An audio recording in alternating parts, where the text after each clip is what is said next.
आज middle east में war के कारण दुनिया भर में क्रूड ऑयल की प्राइसेस में उतार चढ़ाव की सिचुएशन बनी हुई है। क्या आप जानते हैं काला सोना कहा जाने वाला क्रूड ऑयल का स्टॉक दुनिया में सर्वाधिक वेनेजुएला में है, दूसरे नंबर पर सऊदी अरब और तीसरा ईरान में है। भारत के पास क्रूड के एडिक्वेट स्टॉक नहीं है। कॉलेज में इस टॉपिक पर ग्रुप डिस्कशन के दौरान मेरे फेलो क्लासमेट्स ने मुझसे कुछ प्रश्न किए।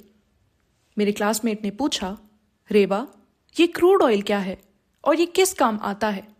मैंने बताया कि क्रूड ऑयल जमीन के बहुत नीचे पाया जाने वाला एक गाढ़ा काला लिक्विड होता है।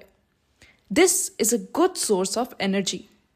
इससे ही पेट्रोल, डीजल, केरोसिन जैसे इंपॉर्टेंट फ्यूल बनते हैं। इसे साफ करने पर लिक्विड पेट्रोलियम गैस यानी एलपीजी भी बनती है। देयरफॉर इसे काला सोना भी कहते हैं बिकॉज ये रेयर भी है।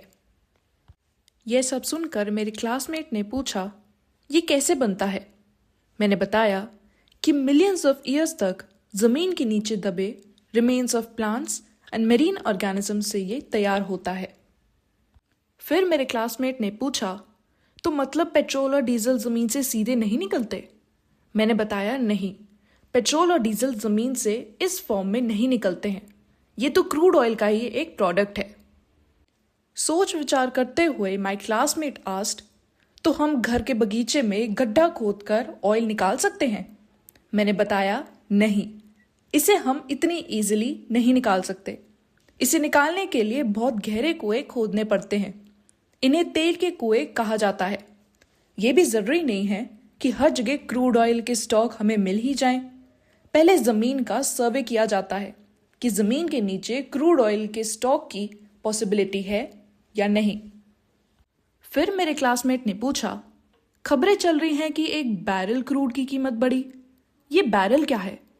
मैंने बताया कि जैसे हम शक्कर को किलोग्राम में, पेट्रोल को लीटर में मेजर करते हैं, उसी तरह क्रूड ऑयल को बैरल में मेजर किया जाता है। बैरल एक तरह का ड्रम होता है। एक बैरल में अप्रॉक्स 159 लीटर कच्चा तेल आता है। वर्ल्ड वाइड क्रूड ऑयल की प्राइसेस लीटर में नहीं, बैरल के हिसाब से तय होती है। खैर, अब जो भी हो, लेकिन मिडिल ईस्ट वॉर जोन के कारण हमारे देश में भी इसका असर दिखने लगा है। शहरों में एलपीजी की लंबी लाइनें और कंफ्यूजन की स्थिति लोगों में पैनिक क्रिएट कर रही है। ऑल्दो गवर्नमेंट ने ऐसी किसी भी सिचुएशन में पैनिक ना करने की सलाह दी है। टीन रिपोर्टर रेवा दीक्षित साइनिंग ऑफ।